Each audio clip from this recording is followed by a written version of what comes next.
السلام علیکم ورحمۃ اللہ وبرکاتہ۔ پیارے بچوں، مجھے امید ہے آپ خیریت سے ہوں گے۔ اللہ تعالیٰ آپ کو اپنے حفظ و امان میں رکھے۔ جیسا کہ آپ جانتے ہیں ہمارا چیپٹر نمبر 7 اور 8 مکمل ہو چکا ہے، تو آج ہم پڑھنے جا رہے ہیں چیپٹر نمبر 9۔ کیا پڑھنے جا رہے ہیں؟ 7 اور 8 ہمارا کمپلیٹ ہو گیا، تو آج ہم کا جو ہمارا چیپٹر ہے چیپٹر نمبر 9 کیا ہے؟ لڑکا اور کیل۔ لڑکا اور ایک لڑکا تھا اور اس نے کیل کے ساتھ کیا کیا تھا، یہ ساری چیزیں آج ہم پڑھیں گے۔ استاد: پیارے بچوں، تصویر کو دیکھ کر بتائیے کہ لڑکا کیا کر رہا ہے۔ ظاہر سی بات ہے جھگڑا کر رہا ہے، جھگڑا کر رہا ہے۔ بچے بتاتے ہیں جھگڑا کر رہا ہے۔ استاد پوچھتا ہے کیا لڑنا جھگڑنا صحیح بات ہے؟ بچے بولتے ہیں بالکل نہیں۔ تو آگے ہے آج کا ہم چیپٹر شروع کرتے ہیں، یعنی آج کی جو ہماری کہانی ہے، سٹوری ہے، اس کو شروع کرتے ہیں۔ ایک شہر میں ایک لڑکا رہتا تھا، یعنی ایک شہر جو تھا اس میں ایک لڑکا رہتا تھا، اس کا نام کیا تھا؟ شوکت تھا۔ وہ بہت غصیلا تھا، یعنی شوکت نام کا ایک لڑکا رہتا تھا، اس کو بہت زیادہ غصہ آتا تھا، بہت زیادہ غصہ آتا تھا اور ہر ایک سے لڑتا جھگڑتا رہتا، یعنی ہر انسان سے کیا کرتا تھا؟ وہ لڑتا جھگڑتا رہتا تھا۔ اس کے ماں باپ نے اسے بہت سمجھایا، یعنی اس کے جو پیرنٹس تھے انہوں نے اس کو بہت ہی سمجھایا، مگر وہ باز نہ آیا، مطلب وہ بالکل سنبھلا نہیں اپنے اس غصے سے۔ آخر کار اس کے باپ نے ایک تدبیر سوچی، یعنی ایک ترکیب سوچی کہ مجھے ایسا کیا کرنا چاہیے جس سے اس کا غصہ جو ہے وہ تھوڑا سا کم ہونے لگے۔ باپ بولتا ہے اپنے بیٹے سے، بیٹا یہ لوہے کی کیلوں سے بھرا ایک ڈبہ ہے، اس کے ساتھ یہ ہتھوڑی اور ایک لکڑی بھی ہے، اس کو اپنے پاس سنبھال کر رکھنا۔ مطلب ہتھوڑی کی جسے کیا کرتے ہیں؟ لوہے کو کوٹتے ہیں، لوہا ٹھوکنے کا ایک آلہ ہوتا ہے، مطلب اس لوہے کی لکڑی وہ جو ہوتی ہے، اس کی ہتھوڑی ہوتی ہے، اس کو کیا کر دی؟ تھما دی اس بچے کو۔ یہ لوہے کی کیلوں سے بھرا، پہلے تو ایک کیا دیا اس کو؟ لوہے کی کیل جو ہوتے ہیں نا لوہے کے، ان کا ایک ڈبہ دیا اور ساتھ میں ایک ہتھوڑی دی اور ایک لکڑی بھی دی، ہتھوڑی بھی دی اور ساتھ میں ایک لکڑی بھی دی، اس کو اپنے پاس سنبھال کر رکھنا۔ شوکت: ابو جان میں ان چیزوں سے کیا کروں گا؟ مطلب وہ جو بچہ تھا وہ پوچھتا ہے کہ ابو جان میں ان چیزوں کا کیا کروں گا اس ہتھوڑی کا، کیلوں کا اور لکڑی کا؟ تو ابو جان بولتے ہیں بیٹا جب بھی تمہیں کسی پر غصہ آئے اور تم عادت کے مطابق اس سے لڑو جھگڑو تو اس لکڑی میں ہتھوڑی سے ایک کیل ٹھوس دینا۔ مطلب جب تمہیں غصہ آ جائے تو تم کیا کرنا؟ تم کسی سے لڑنے جھگڑنے کا جب من کرے تو تم کیا کرنا؟ اس لکڑی کے اوپر کیا کرنا؟ اس ہتھوڑی کے ساتھ کیل جو ہیں وہ ٹھوس دینا، دبا دینا۔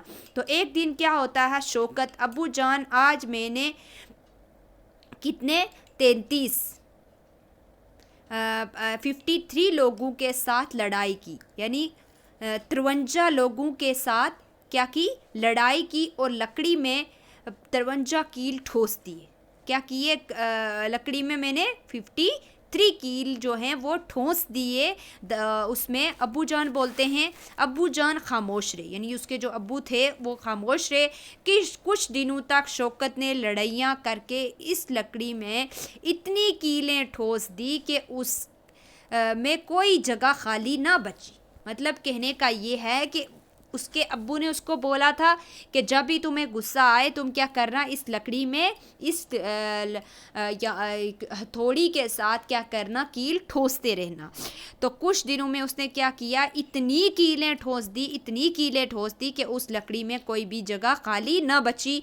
اب وہ اپنے ابو جان کے پاس آیا اور کہنے لگا ابو جان میں نے اتنے لوگوں کے ساتھ لڑائیاں کی کہ ساری لکڑی کیلوں سے بھر گئی۔ مطلب وہ اپنے ابو کو بولتا ہے کہ میں نے اتنے زیادہ لوگوں کے ساتھ لڑائیاں کی ہیں کہ جو لکڑی آپ نے مجھے دی تھی وہ لکڑی پوری کیلوں سے بھر گئی ہے۔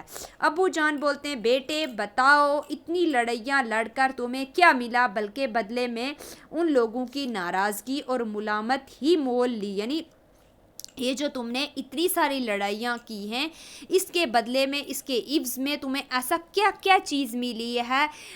بلکہ تمہیں اور لوگوں کی ناراضگی اور ملامت یعنی ڈانٹ ڈپٹ مطلب تم نے اپنے مول لیا، اپنے سر لیا اور کچھ بھی نہیں کیا ہے۔ تو شوکت بولتا ہے ابو جان میں اب میں کیا کروں، مجھے اپنے کیے پر ندامت یعنی شرمندگی ہو رہی ہے، میں اب لڑنے سے پرہیز کروں گا، یعنی میں لڑنے جھگڑنے سے کیا کروں گا، پرہیز کروں گا، احتیاط برتوں گا، اپنے آپ کو روکنے کی کوشش کروں گا۔ تو ابو جان بولتے ہیں شاباش بیٹے، اب ایک کام کرنا کہ جس دن تم سے لڑائی جھگڑا نہیں کرو گے، یعنی جس دن تم لڑائی جھگڑا نہیں کرو گے تو اس دن ایک کیل اس لکڑی سے باہر نکالنا، مطلب جس دن تم لڑائی جھگڑا نہیں کرو گے کسی کے ساتھ تو تم ایک ایک کیل کر کے یہاں سے اس لکڑی سے نکالتے رہنا۔ کچھ دن بعد شوکت ابو جان اتنے دن ہوئے میں نے کسی سے کوئی لڑائی نہیں کی، تو ہر روز ایک ایک کیل لکڑی سے باہر نکالتا گیا، اب لکڑی میں کوئی کیل باقی نہیں رہی۔ مطلب وہ جیسے اس کے ابو نے بولا کہ اتنے دن ہو گئے ہیں اور مجھے ابھی تک کسی کا مطلب میں نے کسی کے ساتھ لڑائی نہیں کی ہے، اور اس کی وجہ ایک اور بھی یہ ہوئی کہ میں وہ جو لکڑی تھی اس کے بیچ سے کیل جو تھے وہ کیل میں نکالتا گیا اتنے دنوں میں، تو آج وہ جو لکڑی بھری ہوئی تھی کیلوں سے آج وہ بالکل خالی ہو چکی ہے، اس میں ایک بھی کیل باقی نہیں رہا۔ تو ابو جان بولتے ہیں بیٹا بہت اچھا ہوا کہ تم نے اپنے غصے پر قابو پا لیا، مگر یہ بتاؤ کہ اس لکڑی میں کیلوں کی وجہ سے جو سوراخ لگ گئے ہیں یہ کیسے کیا ہوں گے، یہ کیسے بھر جائیں گے، یعنی کیسے بھریں گے، یہ جو سوراخ ہیں پورے ہوں گے۔ جس طرح اس لکڑی کے سوراخ موجود رہے اسی طرح ان لوگوں کے دلوں میں تمہارے لڑنے اور بدتمیزی کرنے سے جو تکلیفیں ہوئی ہیں وہ ان سوراخوں کی طرح ان کے دلوں میں موجود رہیں گی، اگرچہ تم ان سے معافی بھی مانگ لو۔ یاد رکھو زبان سے پہنچنے والا زخم تلوار کے زخم سے زیادہ گہرا ہوتا ہے، اسی لیے ہر ایک کے ساتھ نیکی اور نرمی کا سلوک کرنا چاہیے، یعنی رویہ اچھا کرنا چاہیے ہر انسان کے ساتھ۔ سمجھ آ گئی بچوں؟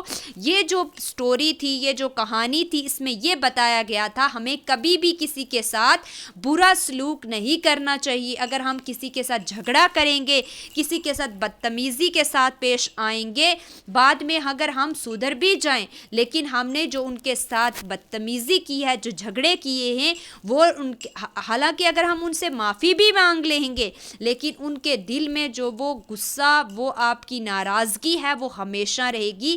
اس لیے بولا گیا ہے کبھی بھی ہمیں کیا کرنا چاہیے، ایسا کچھ بھی نہیں کسی کے ساتھ کو کچھ بھی ایسا نہیں بولنا چاہیے جس سے اس کا دل جو ہے وہ ناراض ہو جائے۔